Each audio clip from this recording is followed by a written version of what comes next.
ओम नमो भगवते वासुदेवाय।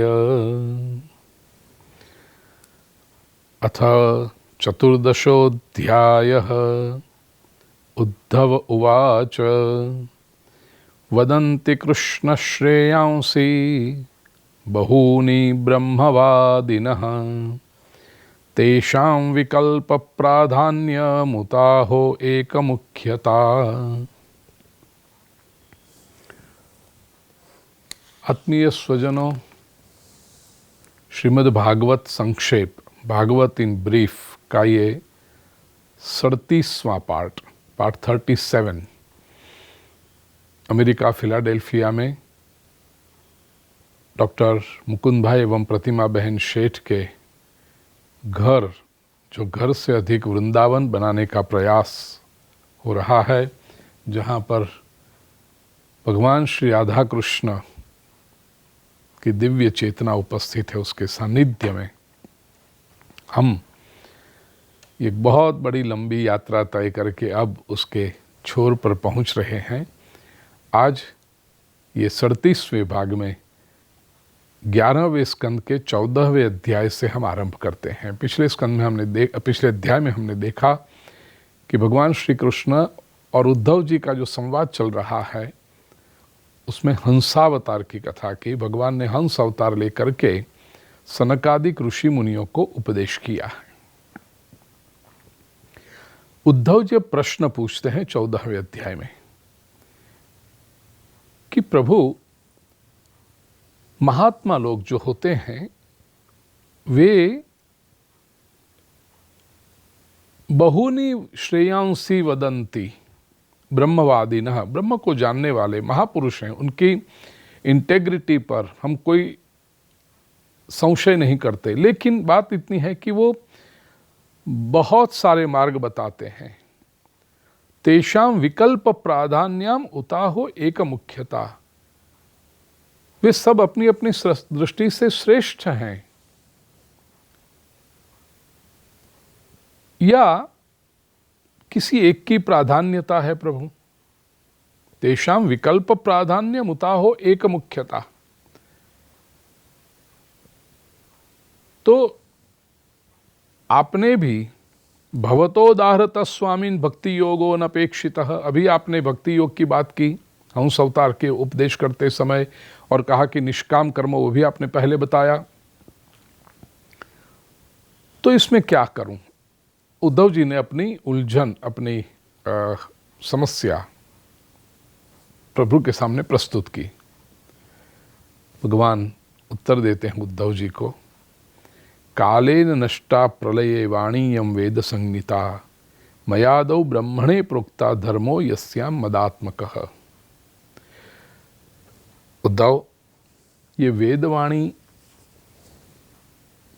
जब प्रलय हुआ तब लुप्त हो गई थी। सृष्टि का जब से फिर पुनः सर्जन हुआ तो मैंने ब्रह्मा जी को इसका उपदेश किया, और इसमें ये जो भागवत धर्म का वर्णन मैं कर रहा हूं, उसी का उल्लेख है। सभी जाति, मनुष्य जिस प्रकार के वातावरण में जन्म लेता है, जिस समाज में पलता बड़ा होता है, वो काल का, स्थान का, ये सब प्रभाव उसके ऊपर होता है। कर्म के संस्कार होते हैं, मनुष्य की अपनी अपनी रुचि भी होती है,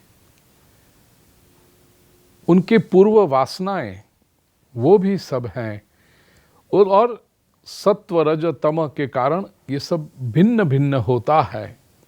इसके कारण ज्ञान तो एक है, लेकिन मनुष्य अपनी अपनी समझ, अपनी अपनी सज्जता, अपनी अपनी मैच्योरिटी के अनुसार उसका अर्थ ग्रहण करते हैं। और स्वयं उन्होंने जो ग्रहण किया उसके अनुरूप वो दूसरों को बताते हैं। 11वें स्कंद के 14वें अध्याय के 10वें श्लोक में भगवान ने ये विविध मार्ग केवल एक श्लोक में बता दिए। धर्ममेके यशश्चान्ये कामं सत्यं दमं शमं अन्ये वदन्ति स्वार्थं वा ऐश्वर्यं त्यागभोजनम। कुछ लोग धर्मम एके, कुछ लोग धर्म को, कौन? पूर्व मीमांसक जो विचारधारा है वो धर्म को प्रधान मानती है, मनुष्य जीवन के कल्याण का लाभ, कल्याण का मार्ग बताती हैं। साहित्य वाले जो हैं वो यश की बात करते हैं, यशश्चे के, यशश्चान्ये, कि भाई यश कमाओ। देखिए पूरा साहित्य वो यश के आसपास ही तो होता है ना। अंग्रेजी में भी कहते हैं कि history is always written around the victors. जो राजा बनते हैं, यश बनते हैं, जो प्रभावी होते हैं, उन्हीं की तो कहानियां बनती हैं, उन्हीं की तो यश बनते हैं, उनके तो इतिहास बनते हैं। तो साहित्यकार भी वही लिखेंगे। साहित्यकार कहेगा जीवन में यश कमाना यही परम कल्याण का मार्ग है।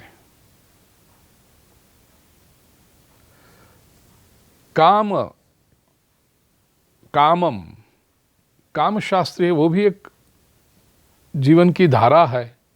वो कहते हैं बस लस्ट वो पूरी हो जाए, आपकी सारी इच्छाएं बस पूरी करते रहो, यही जीवन का कल्याण है।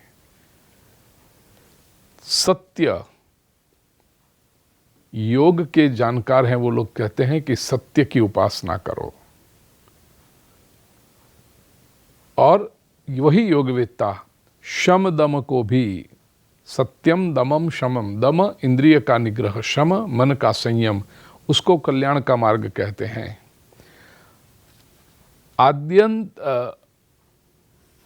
अन्ये वदन्ति स्वार्थम व ऐश्वर्यम त्याग भोजनम। कुछ लोग होते हैं जो ऐश्वर्य को कहते हैं, नीतिकार जो होते हैं वो ऐश्वर्य को कल्याण मानते हैं, और त्यागी लोग त्याग को, और अधिकतर लोग फिर भोग को ही जीवन का कल्याण समझते हैं। परंतु एक बात याद रखिए, ये सारे मार्ग, चाहे आप धर्म का आचरण करो, यश कमाने के लिए प्रयत्न करो, कामनाओं की पूर्ति करो, ये सारे जो मार्ग हैं वह अल्टीमेटली तो कर्म है, और कर्म करोगे तो फल उसका आएगा ही। और जो कर्म का फल आता है वो सब उत्पत्ति और विनाश वाले हैं। फल आया और वो पूरा भी होगा। तो ये सबके ऊपर, जिनके ऊपर एक्सपायरी डेट लगी है, वो जो सुख मिलता है वो भी तुच्छ है। भगवान कहते हैं केवल मेरी प्राप्ति से, मेरे सानिध्य से जो आनंद की अनुभूति होती है वो इतनी श्रेष्ठ है कि उनको लगता है कि आकाश का एक एक कोना, अत्र तत्र सर्वत्र सब केवल आनंद ही आनंद व्याप्त है। और फिर उद्धव जी प्रश्न पूछते हैं कि प्रभु, यथा त्वाम अरविंदाक्ष यादृशम वा यदात्मकम ध्यायेन मुमुक्षुरेतन में ध्यानम त्वम वक्तुमर्हसि। मुमुक्षु लोग किस तरह से, किस रूप में और किस पद्धति से आपका ध्यान करते हैं, और आपका ध्यान करते समय मुमुक्षु के मन में कौन सा भाव होना चाहिए। तो भगवान ध्यान की पूरी प्रक्रिया बताते हैं। सम आसन आसीन समकायो यथा सुखम हस्तावुत्संग आधाय स्वनासाग्र कृते क्षण। ये पूरी प्रक्रिया जो भगवत गीता के 6ठे अध्याय में आत्मसंयम योग में बताई है, वही प्रक्रिया अब ये पहला श्लोक जो भगवान ने कहा यहाँ 11वें स्कंद के 14वें अध्याय का 32वां श्लोक, सम आसन, आसन सम रखिए, नाति उच्चम नाति नीचम। भगवत गीता में भगवान श्री कृष्ण के शब्द है ये। सम आसन रख के फिर उसके ऊपर बैठकर सम कायो, काया भी समान,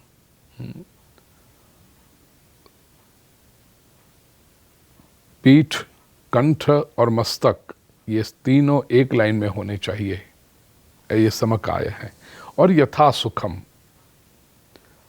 जिस आसन में आप जितना ध्यान करना है आपको, आधा घंटा 1 घंटा जो भी प्रयास, उतने समय तक आप सरलता से बैठ सके। You don't have to struggle with your body. एकदम पद्मासन चक्रासन लगा के बैठ जाओ, दूसरी तीसरी मिनट में आपको कष्ट होने लगे, वो शरीर वो आवश्यक नहीं है। यहाँ पर मन का अभ्यास है। तो सुखासनम यथा सुखम, हस्तावुत्संग आधाय, हाथ को गोद में रखने हैं। वो भी कैसे, योग शास्त्र में बताया है। बायां हाथ नीचे और दाहिना हाथ उसके अंदर, ऐसे गोद में रखने हैं। हस्तावुत्संग आधाय, और स्वनासाग्र कृते क्षणः, दृष्टि नाक के नोक पर, नाक के अग्रभाग पर, और स्वनासाग्र अपने नाक के अग्रभाग पर ये दृष्टि होनी चाहिए। ऐसे दृष्टि करोगे ना प्रिय सुजनों, आप देखिए, कोशिश करके देखिए, जब अपने ही नाक के अग्रभाग को आप देखते हो तो अपने आप दूसरे जो इधर उधर घूमने के सारे विचार थे वो सब नष्ट होते हैं। घूमने के जो सारे विचार जो थे वो सब नष्ट हो जाते हैं।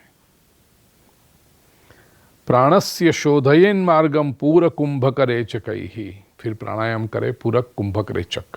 पूरक इनहेलेशन, कुंभक होल्डिंग द ब्रेथ, रेचक एक्सहेलेशन।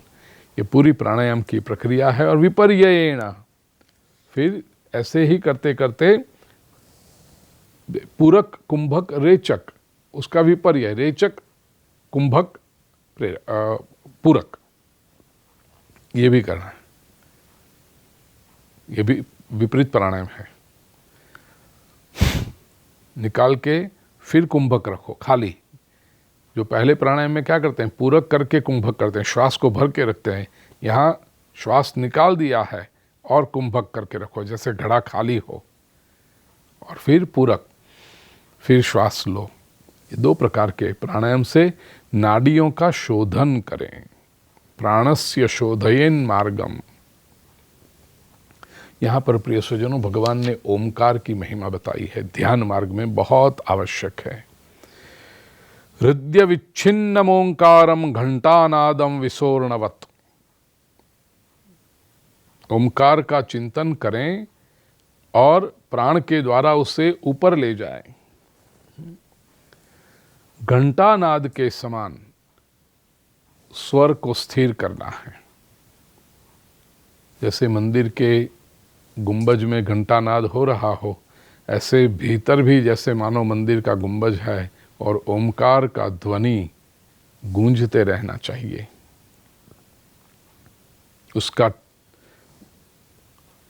अखंड रूप से वो ओमकार का ध्वनि होता रहे।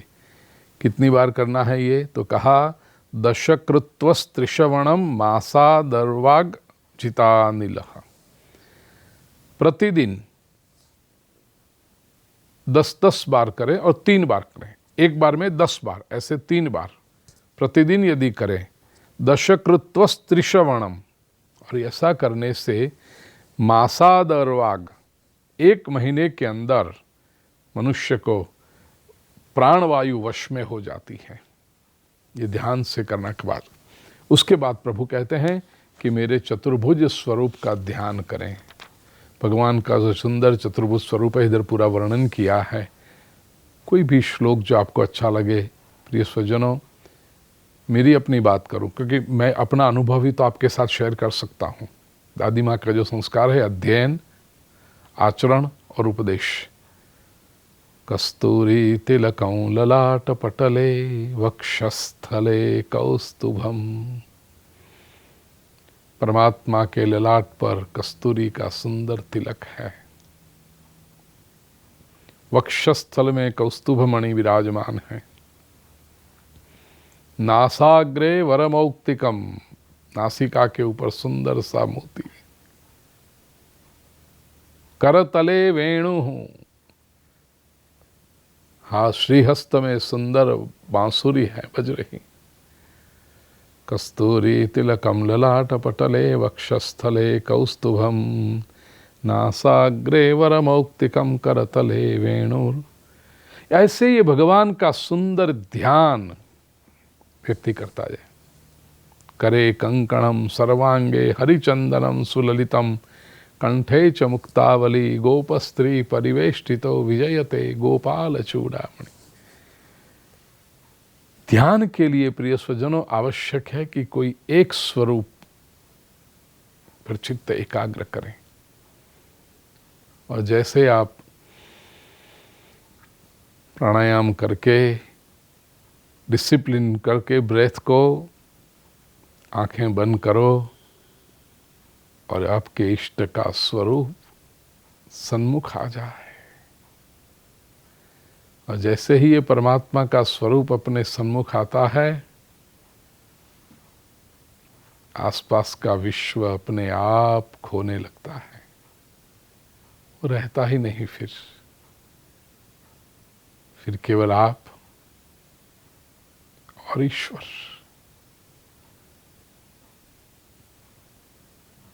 हो सके उतना अधिक समय तक अपने इस निजानंद में व्यस्त कीजिए।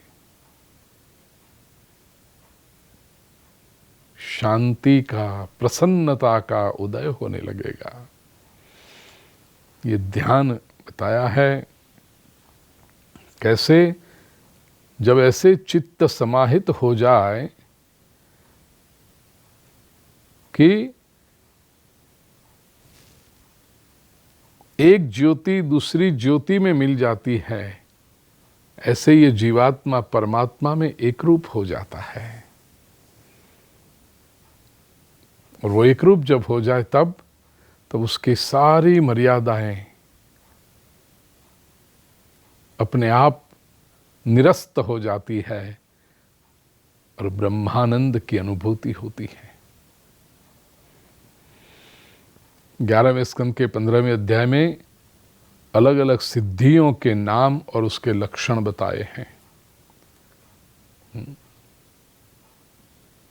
भगवान कहते हैं, जितेंद्रियस्य युक्तस्य जितश्वासस्य योगिनः मयि धारयतश्चेत उपतिष्ठन्ति सिद्धयः। जो व्यक्ति चित्त एकाग्र करके मेरा ध्यान करने लगता है, वो जितना मुझसे एकरूप होने लगता है, वैसे वैसे उसके पास सिद्धियां आने लगती हैं। सहज भाव से आती हैं सिद्धियां। भगवान ने जैसे ही कहा कि ये सिद्धियां आती है, तो उद्धव जी ने पूछा, कया धारणया कास्वित कथं स्वित सिद्धिरच्युत कतिवा सिद्धयो ब्रूहि योगी नाम सिद्धिदो भवान। आप तो योगियों को सिद्धि प्रदान करने वाले हैं प्रभु, सिद्धियां कौन कौन सी होती है, उसका प्रकार क्या है और कैसे प्राप्त, उसका परिणाम क्या होता है, संख्या कितनी है उनकी। तो फिर भगवान ने पूरी सिद्धियों का वर्णन किया है कि मुख्य तो ऐसे देखा जाए तो योगियों ने 18 प्रकार की सिद्धियां बताई हैं, लेकिन उनमें से मुख्य 8 सिद्धियां हैं। हनुमान चालीसा में भी है ना, अष्ट सिद्धि नवनिधि के दाता असवर दीन जानकी माता। तो ये 8 सिद्धियां कौन सी?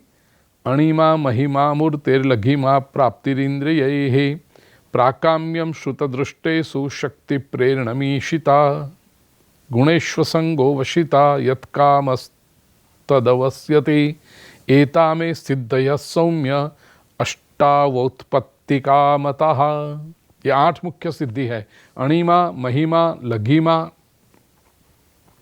ये 3 सिद्धियां शरीर की हैं। फिर क्या है? प्राप्ति, ये इंद्रियों की सिद्धि है, जो भी इच्छा करो वो प्राप्त हो जाए। फिर प्राकाम्य सिद्धि है, ईशिता, वशीता और कामावसायिता। प्रिय स्वजनों, श्रीमद् भागवत ग्रंथ में मैंने गुजराती में जो है भागवतामृतम और इंग्लिश में है द डिवाइन जर्नी, उसमें ये सिद्धियों का वर्णन भी किया है। इतना ही नहीं, हनुमान चालीसा के ऊपर जो ग्रंथ है उसमें भी ये जो चौपाई है अष्ट सिद्धि नवनिधि के दाता, उसमें 8 सिद्धियों का डिटेल में वर्णन किया गया है। दूसरी 10 सिद्धियां जो हैं वो सामान्य सिद्धियां कही हैं, और उसका वर्णन ये ऐसे किया, अनुर्मिमत्वं देहेस्मिन् दूरश्रवण दर्शनम मनोजवः कामरूपम परकाय प्रवेशनम स्वच्छंद मृत्युर्देवानां सह क्रीडा अनुदर्शनम यथा संकल्प संसिद्धि राज्ञा प्रतिहता गति। ये 10 सिद्धियां मैं लिस्ट कर दूं, आपको केवल बता दूं ये 10 सिद्धियां कौन सी है। पहली तो अनुर्मिमत्वम, शरीर में भूख, प्यास इत्यादि जो वेग होते हैं, आवेग होते हैं, वो बंद हो जाए। छोटा सा बालक देखिए कैसे भूख लगी कि रोने लगता है, और छोटा बालक है रोने लगता है। बड़े होने लगते हैं ना तो भूख लगे तो अस्वस्थ हो जाते हैं, अधीरे हो जाते हैं, किचन में चक्कर काटने लगता है, कितनी देर है, कितनी देर है। उसी पर से फिर पत्नी कहती अच्छा भोजन भी खाना है और देर भी नहीं, टाइम पे नहीं मिलेगा, फिर तो मैं जो देती हूँ दे लो, कच कच कच कच कच शुरू। ये छोटे बच्चे ही तो हुई, और क्या हुआ। परमात्मा में जब चित्त एक रूप होने लगता है ना प्रिय स्वजनों, तो पहले तो ये आवेग बंद हो जाते हैं। जब मिला पा लिया, न मिला अपने निजानंद में मग्न है। भूख और प्यास की वजह से व्यक्ति अस्वस्थ नहीं हो जाता, अपना बैलेंस खो नहीं देता। दूसरा है दूरश्रवण और दूरदर्शन।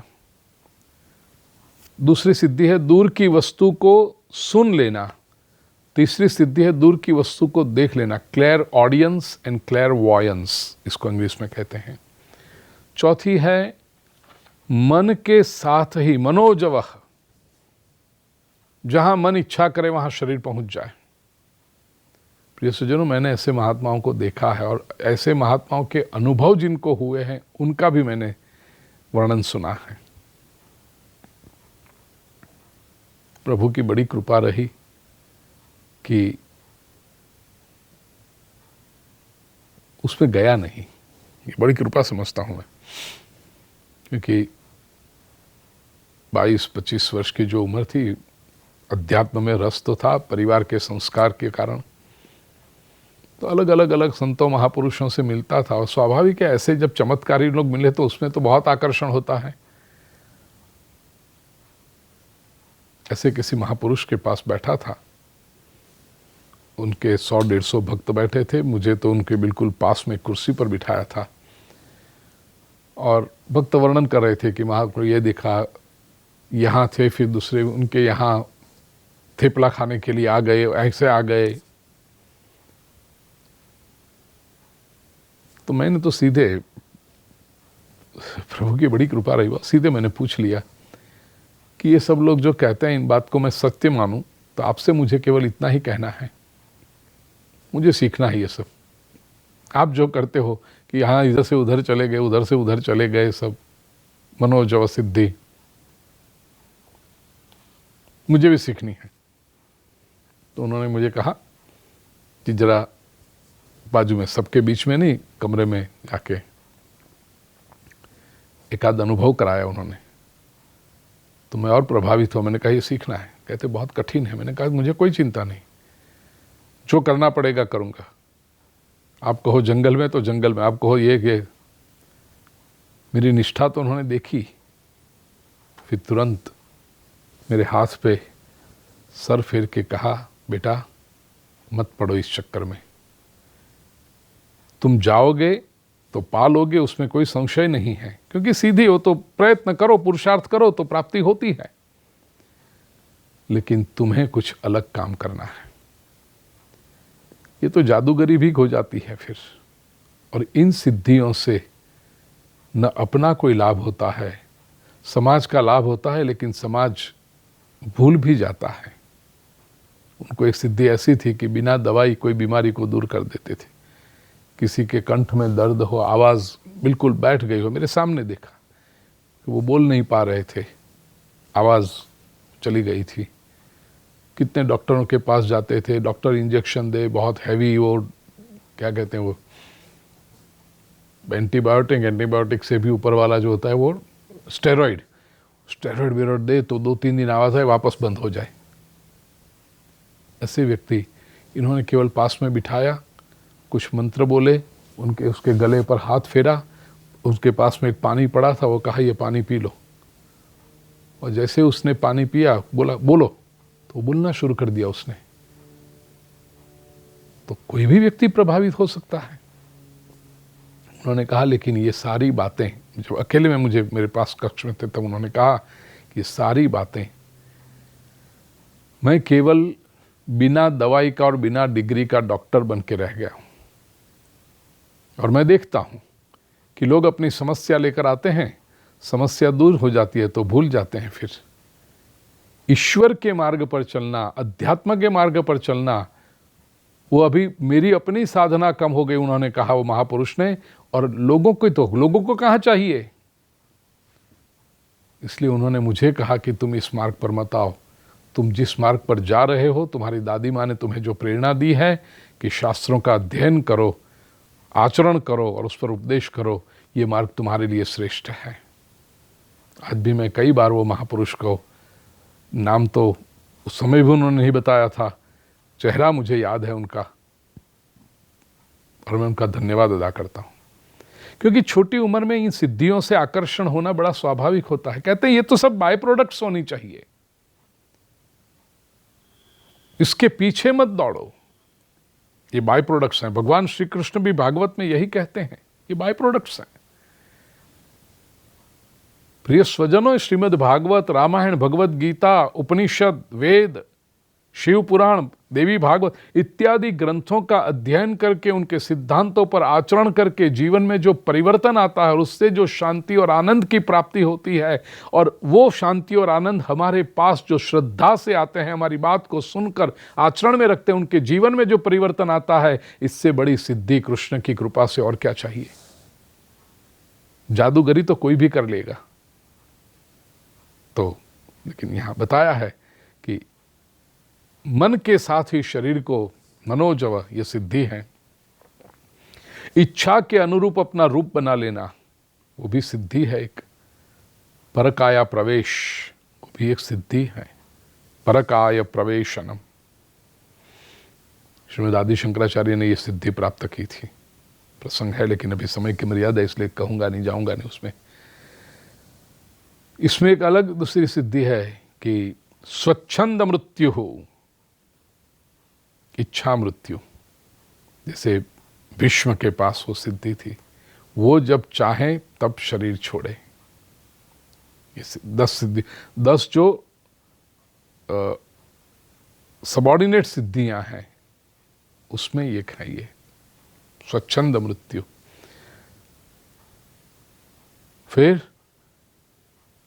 सह क्रीडानुदर्शन, देवानाम सह क्रीडानुदर्शनम, भगवान की लीला का दर्शन होना, ये तो एक अद्भुत सिद्धि है ही। लेकिन उससे बढ़कर यह सिद्धि क्या है कि स्वयं उस लीला का भाग हो जाना। कई संतों के पास ये सिद्धि थी। एक दृष्टांत अभी मेरे स्मरण में आ रहा है, कहूं बहुत प्यारा सा है।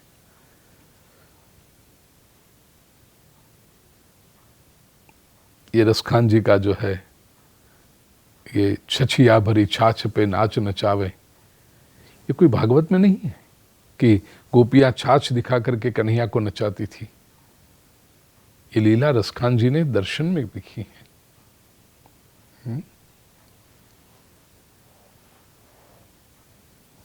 छंद की शुरुआत अभी याद नहीं है, मत्त स्मृति ज्ञानम अपोहनंच, लेकिन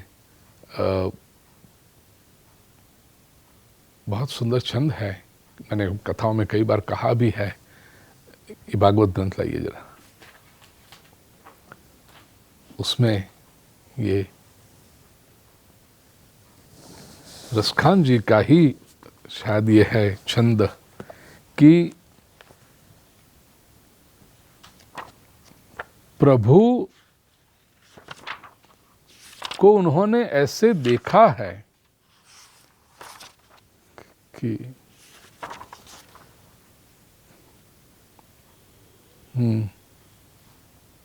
ये वही है। दूसरा जो इधर कहना था, इसमें छछिया भरी छाछ वाला तो है इधर है, लेकिन काक, एक कौवा,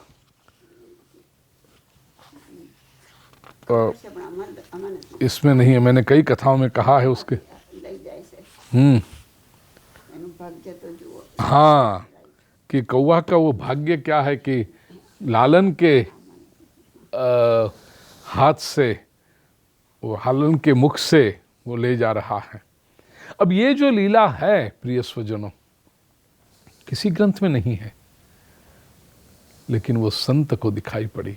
ये सिद्धि है भगवान की क्रीड़ाओं में। सह क्रीडानुदर्शनम यथा संकल्प संसिद्धि राज्ञा प्रतिहता गति। संकल्प की सिद्धि होना और सब जगह सभी के द्वारा आज्ञा का पालन। उनकी आज्ञा का कोई उत्थापन नहीं कर सकता, उनका आदेश एक बार हो गया कि वो हो जाएगा। ये सारी ये सिद्धियां हैं, भगवान ने इनका वर्णन किया है। ये 10 सिद्धियां जो है ना, पहली जो 8 सिद्धियां मुख्य वो तो है, लेकिन ये 10 सिद्धियां किसी भी मनुष्य में सत्व गुण का जब विकास हो तो अपने आप आने लगती है। उसके अलावा भी कुछ सिद्धियां हैं। त्रिकाल ज्ञान, भूत भविष्य वर्तमान का ज्ञान होना हो जाए। फिर द्वंद्वों के वश में न आना, त्रिकालज्ञत्वमद्वंद्वम परचित्ताद्यभिज्ञता। भूख प्यास, ये द्वंद्व जो है ना, ठंडी गर्मी, ये सबसे स्थिरता। कुछ लोगों को ऐसा होता है 2 डिग्री टेम्परेचर बढ़ गया उसमें तो ओहो गर्मी गर्मी गर्मी, 2 डिग्री टेम्परेचर कम हुआ उसमें ओहो ठंडी। भले तुझे रखे कहाँ, ऐसा क्लाइमेट कंट्रोल करके तुझे कहाँ रखे, हर जगह तेरी शिकायत। कुछ लोग ऐसे होते हैं कि जीवन के द्वंद्वों को सहन करते हैं। परचित्ताद्यभिज्ञता, सामने वाले मनुष्य के चित्त में क्या चल रहा है। एक बात याद रखना प्रिय सुजनों, लोग बोलते कुछ भी हो।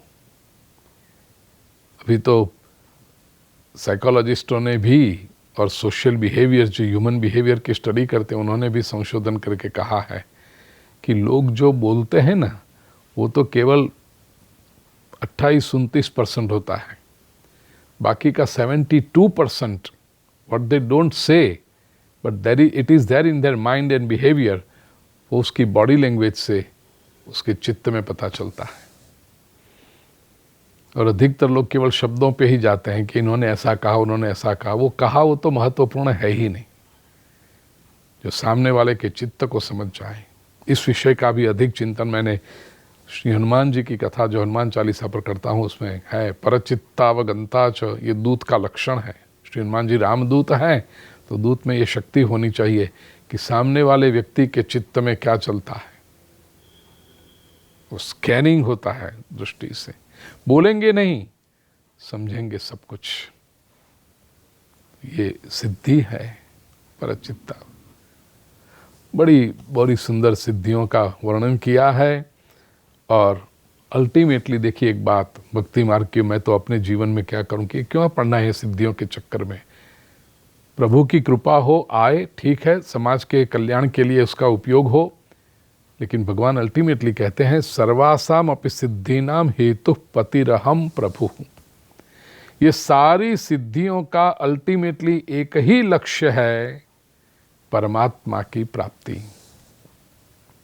इन सिद्धियों से यदि भगवान न मिले, जैसे वो महापुरुष ने कहा ना कि सिद्धियों से फिर पब्लिक की भीड़ ही इकट्ठी होते लगे, वो जादूगरी देखने के लिए लोग इकट्ठे हो जाए, उसको क्या करना है।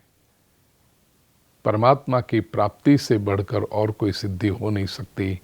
जहाँ भी रहो, जिस रूप में रहो, ईश्वर से जुड़े रहो, यही संसार की सबसे बड़ी सिद्धि है। अध्यात्म पथ का सबसे बड़ा शिखर है, ये प्राप्ति है। 11वें स्कंद के 16वें अध्याय में भगवान की विभूतियों का वर्णन है, और वही विभूतियां श्रीमद् भगवद गीता के 10वें अध्याय में भी बताई है प्रभु ने। यहाँ कुछ अधिक भी हैं। 11वें स्कंद के 17वें अध्याय में प्रिय स्वजनों वर्णाश्रम धर्म का निरूपण है। विप्र वर्ण का क्या कर्तव्य होता है, क्षत्रिय वर्ण का क्या कर्तव्य होता है, वैश्य का क्या कर्तव्य है, उनका आश्रम धर्म क्या है, वर्ण धर्म क्या है, ये सब बताया है। एक श्लोक इस अध्याय में बड़ा महत्वपूर्ण है आधुनिक युग के लिए, 21वीं सदी के लिए। मानव धर्म क्या है? ऐसा कोई धर्म है जो सभी वर्णों का हो? प्रभु ने कहा है ना, ये जो लक्षण है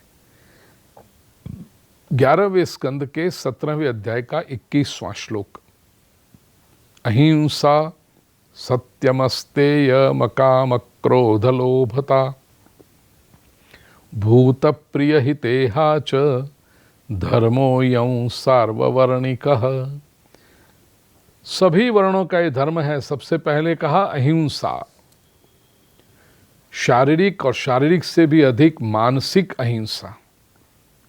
कई बार लोग कहेंगे हम हाथ भी नहीं लगाते हैं, लेकिन बोलते ऐसा कड़ुआ है, वर्तन इतना अभद्र करते हैं कि सामने वालों को मार देते हैं।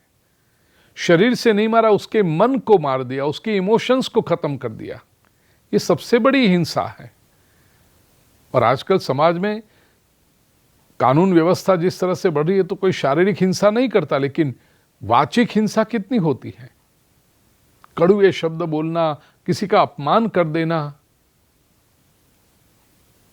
ये बहुत बड़ी हिंसा है। किसी के मन को दुख पहुंचाना।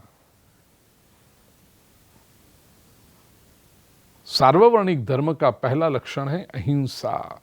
फिर कहा सत्यम, सत्य। अस्तेय, बार बार श्रीमद् भागवत है, स्तेय का अर्थ है चोरी, अस्तेय चोरी न करना। अब चोरी का अर्थ लोग क्या समझते हैं? किसी के घर में घुसकर या तो किसी की जेब में हाथ डाल के लेना, वो चोरी नहीं। चोरी क्या है? किसी के अधिकार का छीनना, या तो जिसके अधिकार का जो हो उसके योग्य सम्मान वो न करना, वो भी चोरी है। यदि किसी व्यक्ति ने आपके लिए कोई काम किया है और उसका एक्स सम्मान बनता है, एक्स अमाउंट बनता है, वो एक्स अमाउंट न दे करके जो भी अपनी मनमानी में दे देना, वो चोरी है, वो दोष लगता है उसका। उससे किसी के भी अधिकार को ले कर्टेल करना चोरी है। अकाम क्रोध लोभता, कामना रहितता, क्रोध रहितता, लोभ रहितता। ये चोरी क्यों आती है भाई? लोभी लोग होते हैं तभी तो चोरी आती है। जब उदारता हो जाए तो फिर चोरी क्यों करे? किसी का अधिकार का दबा के क्यों बैठे? भूत प्रिय हितेहाच, सभी का जो कल्याण होता हो वो करें, और उसके जहां उसका हित है वो दूर न करना, वो न करें। धर्मोऽयं सार्ववर्णिकः, ये सभी के लिए धर्म है। तो ये कहा है प्रभु ने पूरा। और 11वें स्कंद के 18वें अध्याय में वानप्रस्थ और सन्यासियों के धर्म बताए हैं कि सन्यासी कैसे रहा जाए। बुधो बालकवत क्रीडेत कुशलो जड़वत चरेत वदेद उन्मत्तवत विद्वान गोचर्याम नैगमश्चरेत। वानप्रस्थी की और कितनी सुंदर बात कही है। प्रिय स्वजनों, एक उम्र होने के बाद, पहले तो वानप्रस्थी 50 के बाद होते थे, 51, 52 वो वन प्रवेश हुआ, वानप्रस्थ हुए। आज के युग में चलो हेल्थ अच्छी है, फिटनेस अच्छी है, 60 गिनो। वो उम्र हो जाने के बाद बालक की तरह रहना सीख जाओ। आप कितने भी समझदार हों, ये समझो कि बाकी सब में ही बहुत बुद्धि है। वो सब कर रहे हैं, वो सही कर रहे हैं, योग्य कर रहे हैं। बुधो बालकवत क्रीड़ेत, आप कितने भी ज्ञानी बुद्धिमान स्वयं को समझते हो, बालक के समान रहो। बालक अपने में मस्त रहता है। बालक को अपना एक खिलौना मिल गया तो बाकी के लोग जो करें अपना अपना काम। बालक सभी के अंदर वो क्या कहते हैं, पोकिंग द नोज, वो करने नहीं जाता। एक अवस्था होने के बाद प्रिय स्वजनों, यदि शांति चाहिए घर में, आपके अपने जीवन में प्रसन्नता, शांति और आनंद चाहिए, बालक के समान। आपकी जो अपनी पसंद वस्तु है, पढ़ना, संगीत, प्रभु का स्मरण, वो करते, उसमें मग्न रहो। इसने क्या किया, उसने क्या किया, इसने क्या किया, मत करो। कितनों को सुधारोगे? तुम्हारे इतनी जिंदगी गई, नहीं सुधरे, अभी क्या सुधरेंगे? और मैं तो कहूं कि अभी जो समय है स्वयं को सुधारो। प्रिय स्वजनों, मैं जो आचरण करता हूं उसी का उपदेश करता हूं, और ये करने में इतना आनंद आता है। ये सजेशन देना, ये सजेशन देना, उसको सुझाना, क्यों? सब बुद्धिमान है, सबके पास अपनी अपनी बुद्धि है, सबके पास अपने अपने एजेंडा है। कोई पूछे तो बताओ, न पूछे उसको जो करना है करे। निजानंद में मग्न रहो, और जितना ये बालक के समान रहना सीखोगे उतना जीवन में आनंद आने लगेगा। ये भगवान श्री कृष्ण बताते हैं 19वें अध्याय में भक्ति, ज्ञान और यम नियम आदि साधनों का वर्णन है। 19वें अध्याय के प्रिय स्वजनों,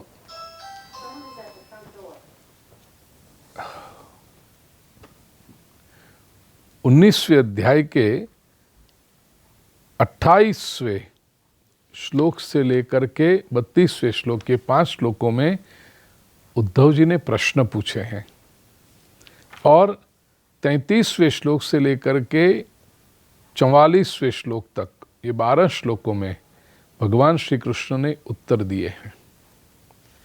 ये इतना सुंदर अपने आप में प्रवचन का एक अलग प्रकरण है।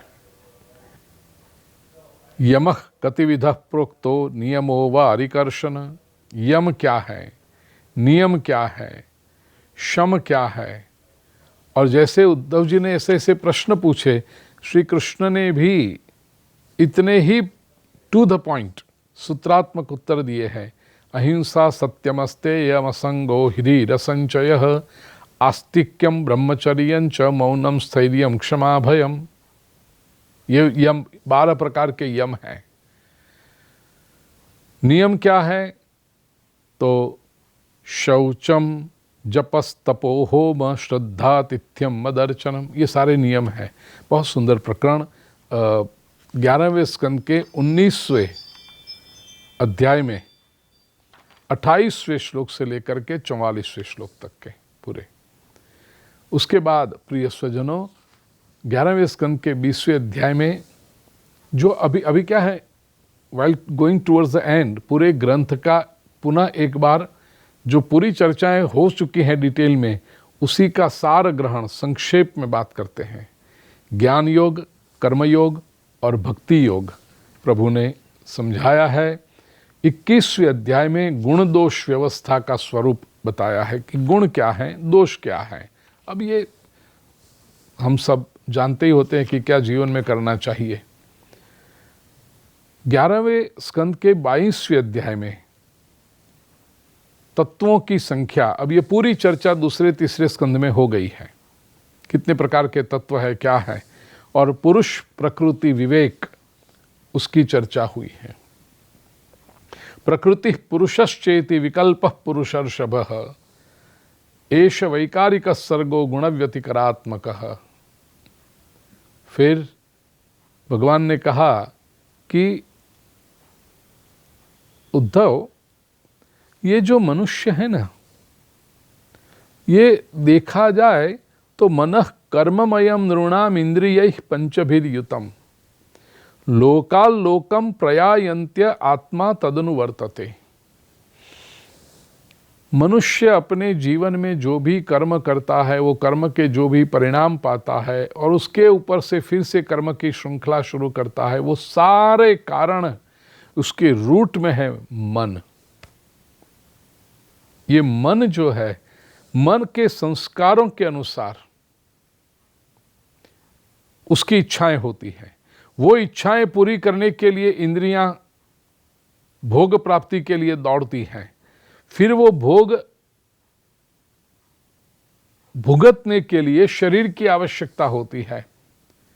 वो लिंग शरीर जन्म जन्मांतर के कर्मों का जो ढेर लगा है वो भुगतने के लिए, उसके परिणाम भुगतने के लिए एक शरीर में से दूसरे, दूसरे में से तीसरे शरीर में जाते रहता है, स्थूल शरीर में। तो ये सूक्ष्म शरीर। और जो 9 अवस्थाएं हैं जीव की, निषेक गर्भ जन्मानि बाल्य कौमार यौवनम वयो मध्यम जरा मृत्युरित्यवस्था स्तनोर्नव इति तनोहो नव अवस्था। शरीर की 9 अवस्थाएं हैं। कौन सी? सबसे पहले कहा निषेक। निषेक अर्थात गर्भाधान, वो फर्टिलाइजेशन, कंसेप्शन, एक्चुअली गर्भाधान, निषेक। फिर कहा गर्भ, गर्भावस्था है गर्भ। फिर जन्मनि, जन्म होते हैं, तो निषेक, कंसेप्शन, गर्भ, जन्म। फिर बाल्यावस्था, कुमारावस्था, युवावस्था, प्रौढ़ावस्था, वृद्धावस्था और मृत्यु। ये जो 9 अवस्था शरीर की हैं, और इसी 9 अवस्था के चक्कर में शरीर घूमते रहता है। तो ये शरीर, एक शरीर से दूसरा, दूसरे से तीसरा, इस चक्कर में न पड़ना हो तो क्या करो? इंद्रियां जो विषयों की मांग करती है उस पर संयम करो, मन की दौड़ को थाम लो। अब देखो, भगवान श्री कृष्ण ने दूसरे अध्याय में यही तो कहा, स्थित प्रज्ञ का वर्णन करते समय, ध्यायतो विषयान् पुंसः संगस्तेषु उपजायते संगात संजायते कामः कामात् क्रोधोऽभिजायते क्रोधात् भवति सम्मोह सम्मोहात् स्मृतिविभ्रम स्मृतिभ्रंशात् बुद्धिनाशो बुद्धिनाशात् प्रणश्यति। तो यही प्रभु ने यहाँ पर समझाया। प्रिय स्वजनों, 11वें स्कंद के 23वें अध्याय में एक सुंदर प्रकरण आता है। मैंने कुछ समय पहले, कुछ समय अर्थात 5-7 वर्ष हुए ऐसा लगता है,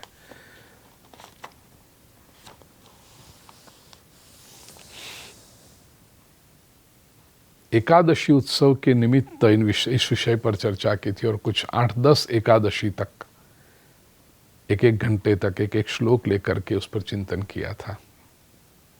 बात ऐसी है कि उद्धव जी ने 22वें अध्याय के अंत में एक प्रश्न पूछा कि ये संसार में प्रभु दुर्जन होते हैं, यथैव मनुबुद्धेयम वदनो वदताम वर सुदुस्सहमिमं मन्ये आत्मन्य सदति क्रमम विदुषामपि विश्वात्मन प्रकृतिर्हि बलीयसी ऋते त्वद्धर्म निरतान शांतास्ते चरणालयान। प्रभु साधक जब अध्यात्म मार्ग में आगे बढ़े ना, तो उसमें एक बात होती है, वो संवेदनशील हो जाता है, बहुत सेंसिटिव हो जाता है। अब ये सेंसिटिविटी, ये संवेदनशीलता इतनी बढ़ जाती है कि फिर कोई जरा सा कुछ कह दे ना तो बहुत बुरा मान जाते हैं, फिर वो डिस्टर्ब करती है बात। ये संसार के कई लोगों का अनुभव है, कहते हैं वी आर वेरी सेंसिटिव, कोई कुछ भी कह दे तो फिर सहन नहीं कर सकते, मन में विचार चलता है उसने ऐसा क्यों कहा होगा, क्यों ऐसे होगा, क्या होगा।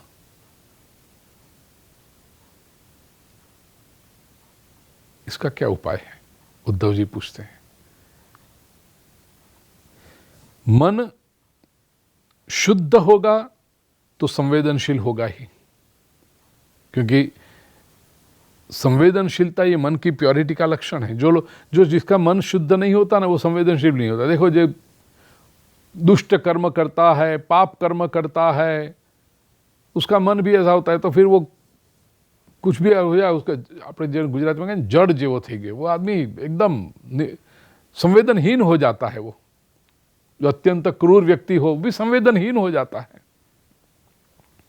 लेकिन जो साधक है वो तो मन उसका शुद्ध होते गया तो संवेदनशील होता है। अब संवेदनशीलता कभी कभी ये तकलीफ कर देती है, तो इसका क्या उपाय है? भगवान ने इस प्रश्न का उत्तर देते हुए कहा कि है, संसार में जब व्यक्ति संवेदनशील होने लगता है तो बाह्यपत्र्य सवै नात्र साधुर्वै दुर्जने रितैहि दुरुक्ति भिन्नमात्मानम यस समाधातु। दुरुक्ति, किसी का कड़ुआ वचन, भिन्न हृदय, उससे वो हृदय को छिन्न विच्छिन्न कर देता है। तीर का जो घाव है ना वो तो रुझ जाता है, लेकिन किसी के शब्दों का जो प्रहार है वो याद रहता है, बहुत अस्वस्थ कर देता है व्यक्ति को। अब ये अस्वस्थता साधना मार्ग में विघ्न है।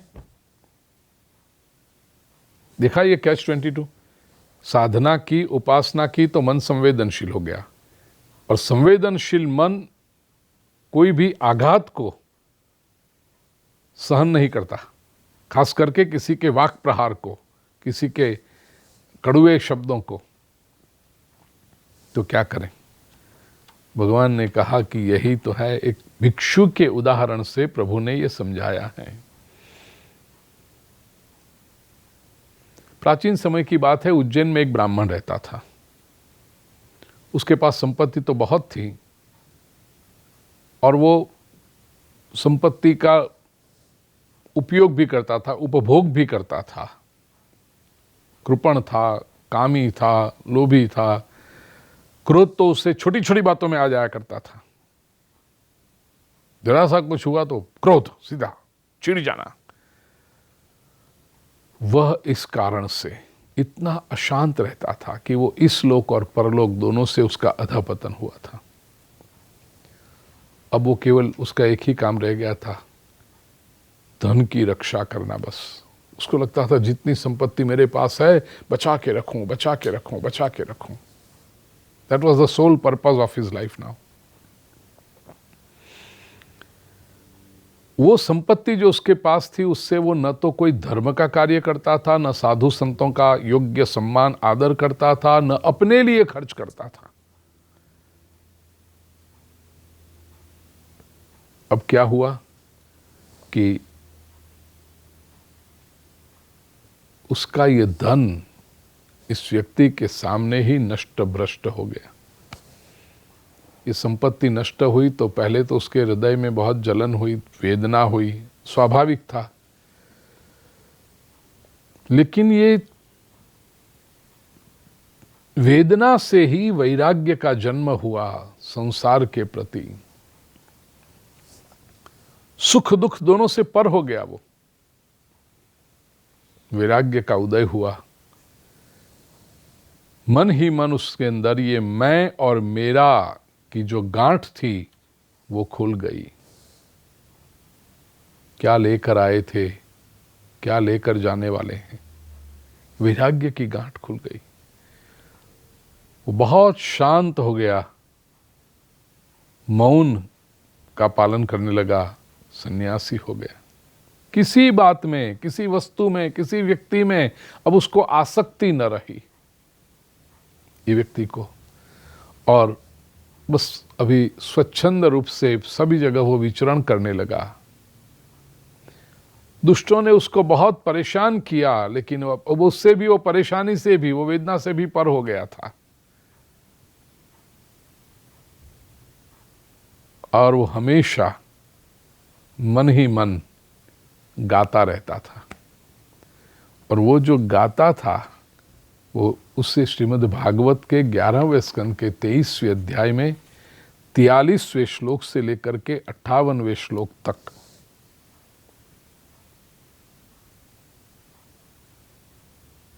16 श्लोक, इसको भिक्षु गीत कहा जाता है।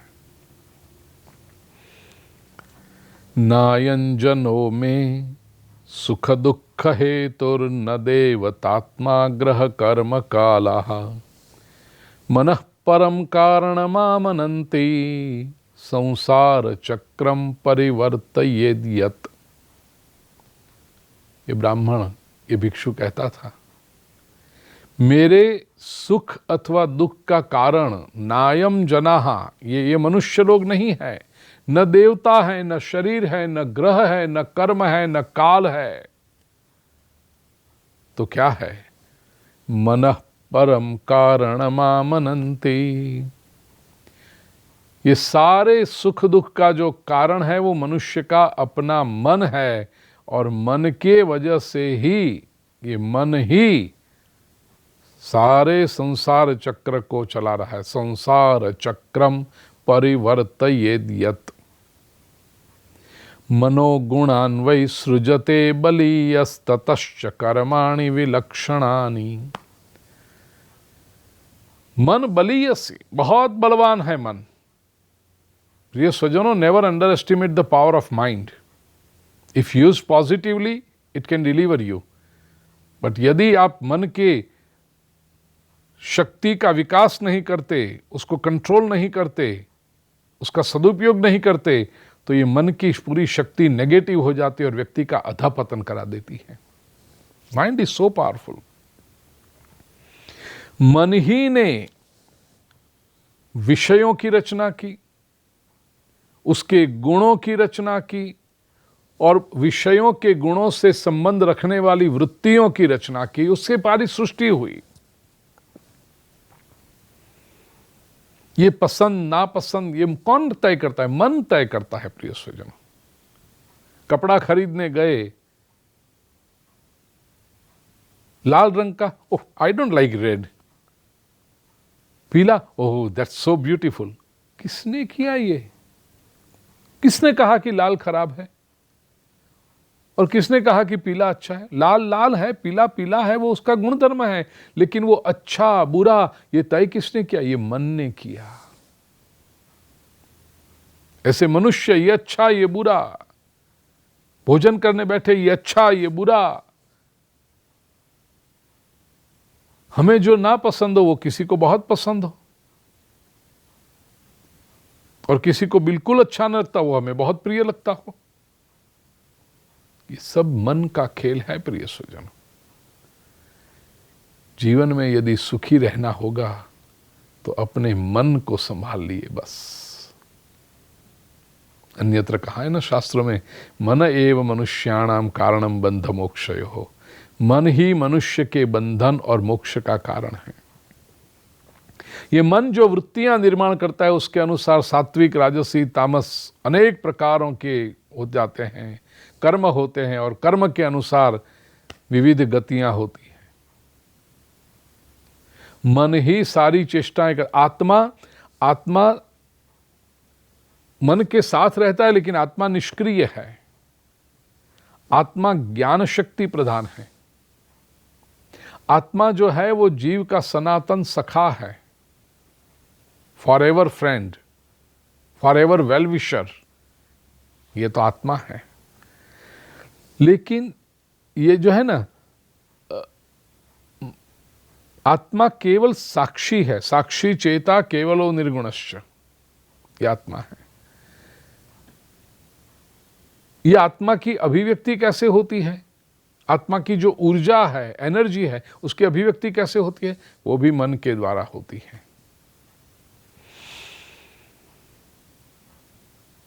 अब तकलीफ क्या होती है पता है? आत्मा मन के साथ चिपक कर विषयों का भोग करने लगता है, तो आत्मा ऐसी भ्रांति में आता है कि मैं भोगता हूं, और उसकी वजह से वो कर्म से बंधता है, कर्म के फलों से बंधता है, और बंधन निर्माण। आत्मा को स्वयं कोई बंधन है ही नहीं। ये आत्मा का बंधन ये भ्रांति है, क्योंकि मन से चिपका है। जिस क्षण आत्मा मन से अलग हो गया, बंधन है ही नहीं। जैसे अब जो दृष्टांत मुझे इस तरफ आ रहा है, ये मैंने उत्तरीय वस्त्र, या तो ये कुर्ता पहना है। अब मैं ये कुर्ते को इतना अपना अपना अपना अपना मान लो, कुर्ते के साथ इतना एसोसिएट हो जाऊं कि kurta is my part and parcel of my being, मैं ही हूं। अब इस कुर्ते के ऊपर दाग लगे, मुझे इतना दुख होगा, रे मुझ पर दाग लग गया, मुझ पर दाग नहीं लगा है, कुर्ते पर लगा है। लेकिन चूंकि इस कुर्ते को मैंने इतना अपना मान लिया कि कुर्ते पे लगा हुआ दाग मैंने अपना दाग मान लिया। ये कुर्ता फट जाए तो मैं समझता हूं मैं फट गया। जिस क्षण ये कुर्ता अलग हो गया, ये भ्रांति थी कि कुर्ता मैं हूं, ये भ्रांति हट गई कि मैं कुर्ता नहीं हूं। अब मैं कुर्ता नहीं हूं तो निकाल के अलग कर दिया, तो दाग भी चला गया, फटा था वो भी चला गया। मुझ पर न कोई दाग है, न मैं फट सकता हूं। ये जो दाग और फटना था वो कुर्ते पर था। प्रिय स्वजनों, ऐसे ही शरीर और आत्मा है, यहां पर मन है। हमारा असली अस्तित्व है वो आत्मा है, और ये मन को हमने अपना लिया, और मन ने तो पूरी जंजाल पकड़ के रखी है ना। फिर तो ये चूंकि मन के साथ आत्मा जुड़ गया तो उसको लगता है ये सब, पूरी ये जो जंजाल है, पूरी उलझन झमेला है, वो सब मेरा है। जिस क्षण आत्मा स्वयं को मन से अलग समझती है, जो वास्तविकता है, वो सत्य को जान लेती है, अलग हो गई, कि फिर ये पूरा झमेला छूटा। आत्मा स्वतंत्र थी, शुद्ध है और शुद्ध रहेगी। ये भिक्षु गीत फिर अलग अलग को उसने समझाया कि यदि लोग ये मेरे को दुख का कारण नहीं हो सकते तो फिर क्रोध क्यों करूं? आत्मा भी नहीं है, ग्रह भी नहीं है मेरे दुख के कारण, कर्म भी नहीं है, काल भी मेरे दुख का कारण नहीं है। जीवन में जो दुख आता है वो केवल और केवल मन के कारण आता है। मनुष्य मन को समझे। 24वें अध्याय में सांख्य योग का संक्षेप में मानो एक रिवीजन के रूप में वर्णन है, जो कपिल भगवान ने मां देवहूति को समझाया था, पूरा सांख्य दर्शन 3 स्कंद में। 10वें स्कंद के 25वें अध्याय 11वें स्कंद के 25वें अध्याय में तीनों गुणों की वृत्तियों का वर्णन है। सत्व गुण की वृत्तियां क्या है, ये पूरा भगवद गीता का 14वां अध्याय। शम, दम, ये सब सत्वगुण की वृत्तियां हैं। रजोगुण की वृत्तियां क्या है? इच्छा, प्रयत्न, घमंड, तृष्णा, ये सब। और तमोगुण की वृत्तियां क्या है? तामसम, द्युत सदनम, मन्निकेतम तु निर्गुणम, ये सब तमोगुण की वृत्तियां हैं।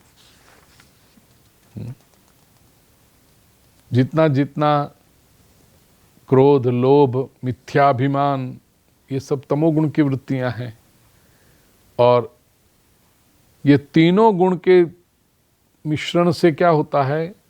बॉटम लाइन, मैं हूं और यह मेरा है, यह सब निर्माण होने लगता है। प्रिय स्वजनों, 11वें स्कंद के 26वें अध्याय में पुरुरवा की वैराग्य उक्ति, छोटा सा प्रसंग आ जाता है। उसके बाद 27वें अध्याय में क्रिया योग का वर्णन है। मूर्ति कैसे करें, मूर्ति पूजा कैसी होनी चाहिए, ये पूरा बहुत वैज्ञानिक रूप से समझाया है। क्रिया योग केवल प्राणायाम नहीं, आजकल लोग कुछ क्रिया योग करके लगे हैं। क्रिया योग में संपूर्ण पूजन की पद्धति आती है, और उसमें भी मूर्ति कैसी होनी चाहिए पूरा शास्त्र है। शैली दारुमयी लोही लेप्या लेख्या च सई कति, मनोमयी मणिमयी प्रतिमाष्टविधा स्मृता। 8 प्रकार की प्रतिमा होती है। प्रतिमा, मूर्ति 8 प्रकार की होती है। पहली शैली, शैल अर्थात पत्थर, पत्थर से बनी हुई मूर्ति। फिर दारुमयी, लकड़ी से बनी हुई मूर्ति। लौही, लोहे से बनी हुई मूर्ति। लेप्या, लेपन करके बनी हुई, जैसे दीवारों के ऊपर और ऐसे बनाते हैं वो मूर्ति। लेख्या, चित्र से बनी हुई, सैकती, फिर मनोमयी, मन में जो मूर्ति है वो, उसको तो सबसे श्रेष्ठ कहा, मणिमयी, ज्वेल से बनी हुई मूर्ति। ये फिर चला चलेति द्विविधा प्रतिष्ठा जीव मंदिरम। दो प्रकार की प्रतिष्ठा होती है मूर्ति की, एक चल प्रतिष्ठा, एक अचल प्रतिष्ठा। अधिकतर जो बड़े बड़े मंदिर होते हैं वहाँ अचल प्रतिष्ठा होती है, जो सदियों तक वहाँ पर विद्वान ब्राह्मणों के द्वारा पूजन और ये सब होता रहे, ये अचल प्रतिष्ठा है। घरों के अंदर जो होते हैं, मंदिर बनाते हैं, वहाँ चल प्रतिष्ठा करनी चाहिए, ऐसा शास्त्र का निर्णय है कि आप जब हो तब पूजन करो। भविष्य में कुछ हो गया, घर है बदलना पड़ा, कुछ कारण हुआ, कुछ संजोग परिस्थिति ऐसी निर्माण हो गई, पारिवारिक या सामाजिक, तो फिर वो दोष नहीं लगना चाहिए। इसलिए चल प्रतिष्ठा ये अलग अलग बता है। पंचायतन पूजा की महिमा की है कि घर प्रत्येक मंदिर में, मैं श्लोक के साथ कोट करूं प्रिय स्वजनों, 11वें स्कंद के 27वें अध्याय का 29वां श्लोक, दुर्गाम विनायकम व्यासम विश्वक्सेनम गुरुम सुरान स्वे स्वे स्थाने त्वभिमुखान पूजयेत् प्रोक्षणादिभिः। ये पंचायतन पूजा है। भगवान श्री कृष्ण ने उद्धव जी को ये उपदेश किया है। उसके बाद 29वें अध्याय में, 28वें और 29वें अध्याय में परमार्थ का निरूपण है, भागवत धर्म का निरूपण है, और उद्धव जी बद्रिकाश्रम वन में प्रस्थान करते हैं। 30वें अध्याय में प्रिय स्वजनों यदुकुल के संहार की बात आती है। परीक्षित ने प्रश्न पूछा है कि ततो महाभागवत उद्धवे निर्गते वनम द्वारवत्याम किमकरोत् भगवान भूत भावनः। उद्धव जी जब वन में चले गए, उसके बाद भगवान श्री कृष्ण ने द्वारिका में कौन सी लीला की। शुकदेव जी वर्णन करते हैं कि भगवान ने जब देखा, दिवि भुव्यंतरिक्षे च महोत्पातान् समुत्थितान् दृष्ट्वासीनान् सुधर्मायां कृष्ण प्राह यदूनिदम्। यदुवंश का नाश होने वाला है। भगवान ने देखा कि आकाश में, पृथ्वी पर, अंतरिक्ष में बड़े बड़े उत्पात होने लगे हैं। ये सब देखकर सुधर्मा सभा में उपस्थित, द्वारिका की जो सभा थी ना, उसका नाम है सुधर्मा सभा। वो सुधर्मा सभा में उपस्थित सभी यदुवंशियों से भगवान श्री कृष्ण ने कहा कि अब द्वारिका में बड़े उत्पात होने लगे हैं, हमें यहाँ अब बहुत रुकना नहीं चाहिए।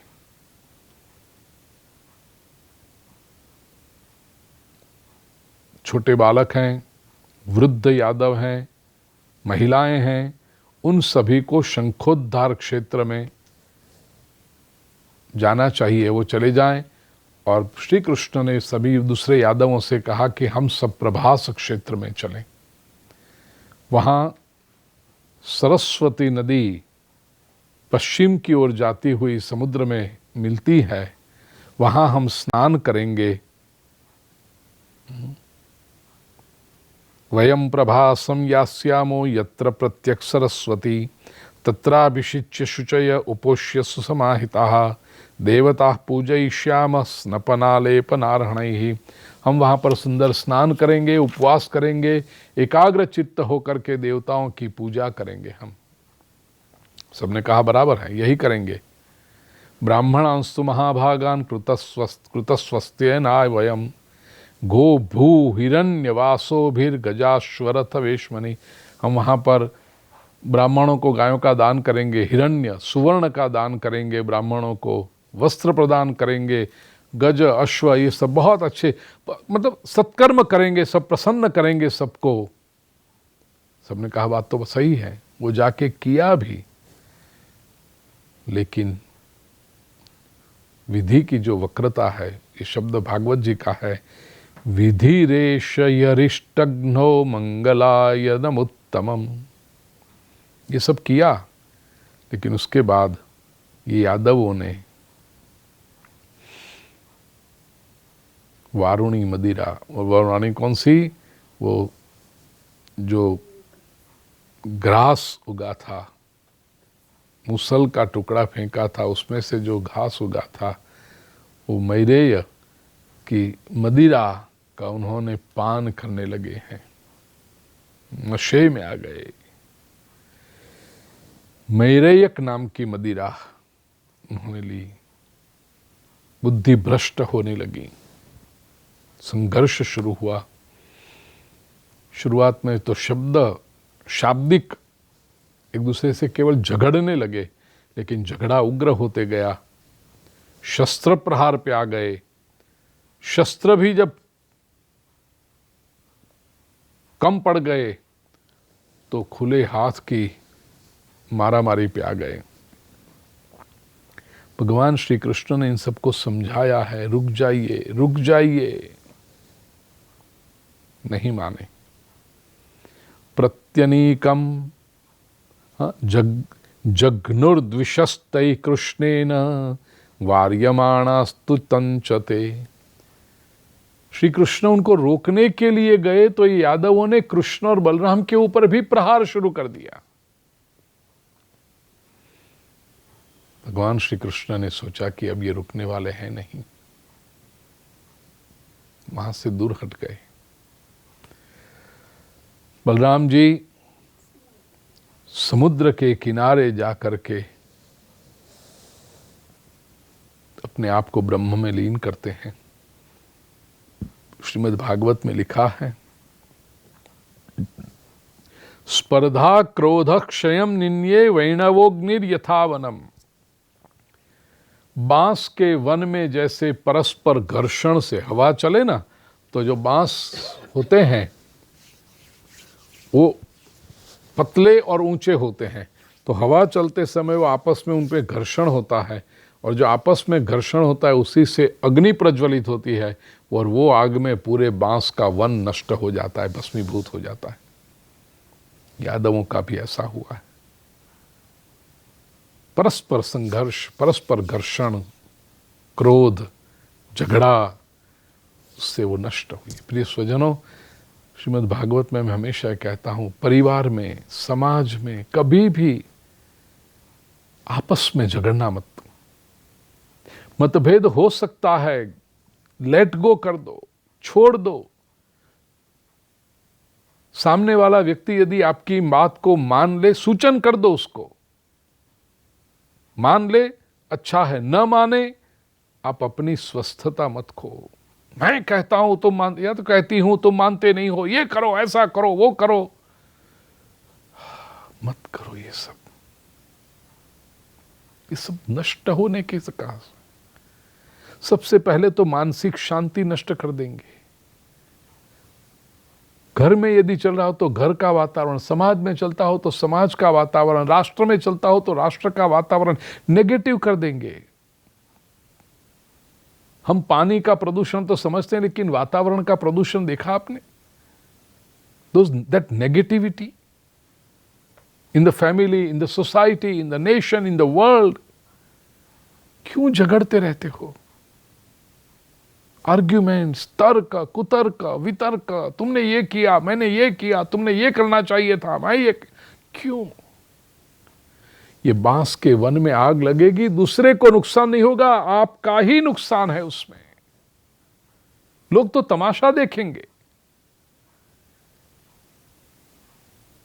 आपस में कभी भी झगड़ा मत करो। मैं फिर से कहूंगा, मतभेद हो सकता है, निपटा दो उसको, एक सेफ डिस्टेंस खड़ा कर दो। तुम अपनी शांति रखो, सामने वाला अपनी शांति रखे, तीसरा अपनी, सब अपनी अपनी शांति से रहो। कितना समय है हमारे पास? क्यों झगड़ने में बिता देते हैं जीवन को? इतना बड़ा यदुवंश जिसमें भगवान स्वयं पूर्णावतार धारण करके आए, उन्होंने भगवान की बात को नहीं मानी और नष्ट हो गए। अब तो हम 5000 वर्ष के बाद सुधरे, भगवान के जब उपस्थिति में उनके लोगों ने उनकी बात नहीं सुनी, हम तो कम से कम भगवान के शब्दों को सुने, भगवान की कही हुई बात को, भगवान के उपदेश पर आचरण करें, हमारा कल्याण होगा। भगवान स्वयं वहां से दूर जाकर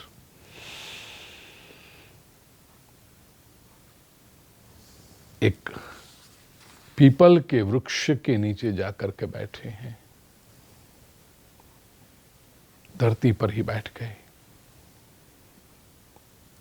राम निर्याणमालोक्य भगवान देवकी सुतः निशसाद धरोपस्ते तुष्णीमासाद्य पिप्पलम। बलराम जी ने जब देह त्याग कर दिया तो भगवान भूमि पर ही बैठ गए, एक पीपल के वृक्ष का सहारा लेकर के।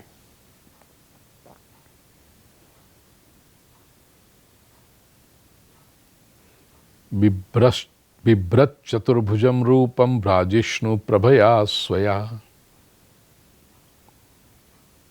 परमात्मा ने अपना चतुर्भुज स्वरूप धारण किया है, तेजस्वी रूप है।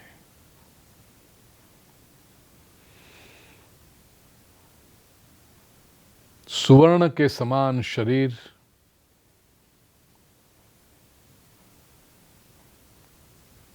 वक्षस्थल पर श्रीवत्स का चिन्ह, रेशमी पीतांबर, वैसा ही उपवस्त्र, कानों में कुंडल, ललाट पर सुहावना तिलक। प्रभु ने कंधे पर यज्ञोपवीत धारण की है, मस्तक पर मुकुट है, मोरपंख है, कलाइयों में कंगन है, बाजूबंद है, वक्षस्थल पर हार है।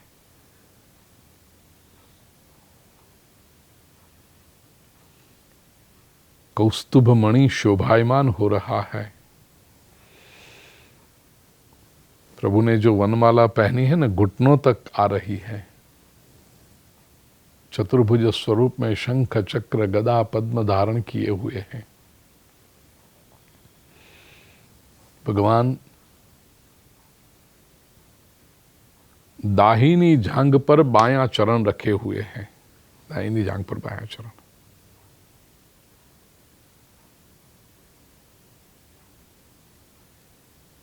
सुखदेव जी वर्णन करते हैं, राजन परीक्षित दर्शन करो, परमात्मा का ही अंतिम दर्शन है, दिव्य अनुभूति है ये। प्रभु ऐसे चरण रख के बैठे थे, लाल सुंदर प्रभु के चरण कमल, वो अंगूठा।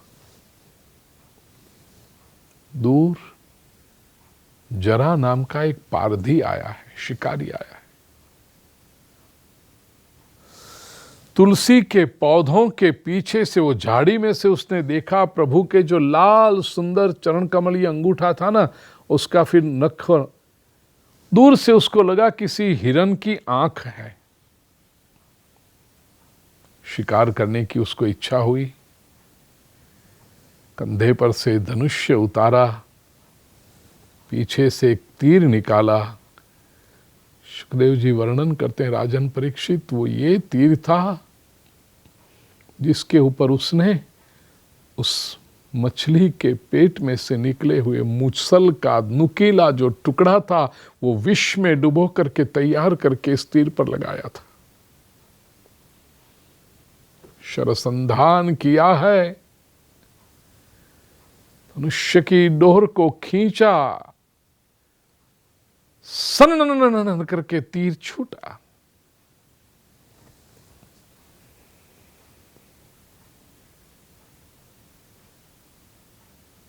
आश्चर्य हुआ जरा पार्थी को। अभी तक वो जब भी तीर छोड़ता, तुरंत किसी पशु की चीख सुनाई पड़ती। आज ऐसी कोई चीख सुनाई नहीं पड़ी। जरा पारधी ने सोचा, मेरा निशान व्यर्थ गया, ये हो नहीं सकता। झाड़ी के पीछे से निकलकर आया, देखा तीर परमात्मा के चरणों में लगा हुआ।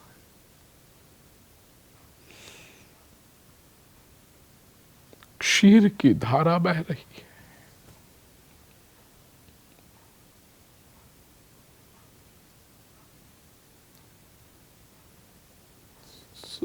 रोने लगा, व्याकुल हो गया, प्रभु क्षमा करें, मेरी इच्छा नहीं थी आपको तीर मारने की, मैंने तो सोचा कोई हिरन होगा। अपने मुखारंद पर निमित जो होता था वो मधुर स्मित लेकर कृष्ण ने कहा, जरा चिंता मत करो, जो कुछ भी होता है संसार में मेरी इच्छा से ही होता है। ये तीर भी जो तूने चलाया है मेरी इच्छा से हुआ। जरा पार्थी ने सोचा मेरी क्या गति होगी प्रभु, मैंने आपको तीर चला, तेरी सदगति होगी। जरा उसको सदगति का वरदान दिया है। परमात्मा का अंत कैसा हो, पूर्ण पुरुषोत्तम जब इस संसार से विदाई लेते हैं तो ऐसे ही लेते हैं, सडन एग्जिट।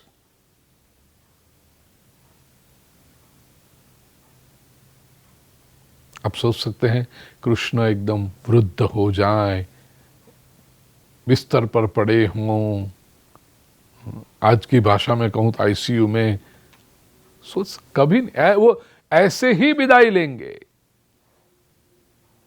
लीला संवरण करके जब प्रभु निजधाम में पधारेंगे तो ऐसे ही पधारेंगे। और जिसने तीर मारा है उसको भी वरदान देकर के प्रभु जाते हैं।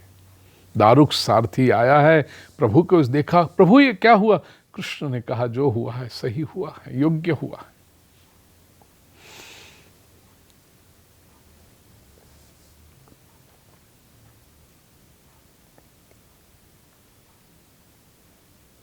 दारुक को सूचना दी है, जल्दी से द्वारिका पहुंचो। ठीक 7वें दिन द्वारिका नगरी समुद्र में डूब जाएगी।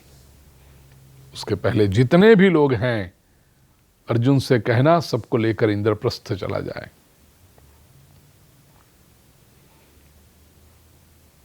दारुक पीछे मुड़ के जब देखा तो प्रभु का जो रथ था भड़ भड़ भड़ भड़ भड़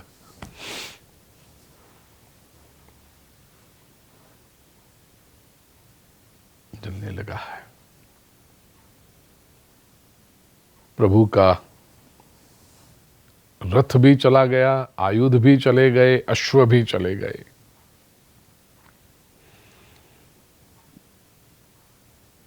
भगवान ने कहा था कि मेरे न रहने पर यह द्वारिका नगरी डूब जाएगी। श्रीमद् भागवत में लिखा है केवल प्रभु का जो निलय था, प्रभु का आवास, वो बचा, बाकी सब आज भी बेट द्वारिका देखिए, प्रभु का जो है निवास वो था, बाकी सारी चारों तरफ समुद्र। 11वें स्कंद के 31वें अध्याय में भगवान ने जो निधाम गमन किया, स्वधाम गमन किया, सभी देवता वहां पर आए, प्रभु की स्तुति की है। इस तरफ दारुक ने द्वारिका जाकर के उग्रसेन जी को, जो यादव वंश आपस में संघर्ष करके नष्ट हुआ, वो बात सुनाई। भगवान श्री बलराम जी और श्री कृष्ण के निजधाम गमन की बात कही। ये बात जैसे ही सुनी, देवकी जी, रोहिणी जी और वसुदेव जी सहन न कर पाए। भगवान श्री कृष्ण के विरह में उन तीनों ने वहीं पर देह छोड़ दिया। बाकी जो बचे थे उन सबको लेकर के अर्जुन भी व्याकुल तो हो गए, लेकिन फिर भगवान श्री कृष्ण ने उन्हें गीता में जो उपदेश किया था उसका स्मरण करते हुए हिम्मत रख करके अर्जुन ने सबको लेकर के इंद्रप्रस्थ की ओर चले।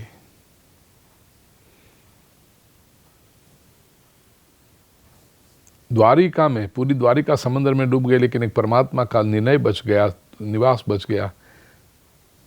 यहाँ पर लिखा है श्रीमद् भागवत में कि प्रभु वहाँ पर नित्य निवास करते हैं। द्वारकाम हरिणा त्यक्ताम समुद्रो प्लावयत क्षणात् वर्जयित्वा महाराज श्रीमद् भगवदालयम नित्यम सन्निहितस्तत्र भगवान मधुसूदनः स्मृत्याशेषा शुभहरम सर्वमंगल मंगलम।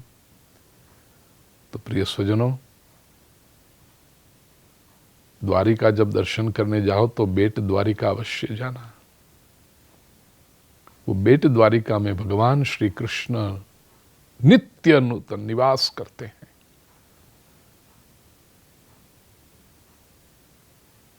वेदना के साथ कहूं, हम लोगों ने बेट द्वारिका को इग्नोर किया तो विधर्मियों ने उस पर कब्जा जमाने की कोशिश की। अब फिर से जागृति आई है, वो जागृति बनाए रखनी चाहिए। वो कृष्ण की भूमि है, अन्य लोग उस पर अपना अधिकार स्थापने जाए, बनाने जाए, न कैसे चलेगा। इतिहास के साथ छेड़छाड़ न करो, धर्म के साथ, संस्कृति के साथ, राष्ट्र की विरासत के साथ छेड़छाड़। बेट द्वारका ये पवित्र भूमि है, ये कृष्ण की भूमि है।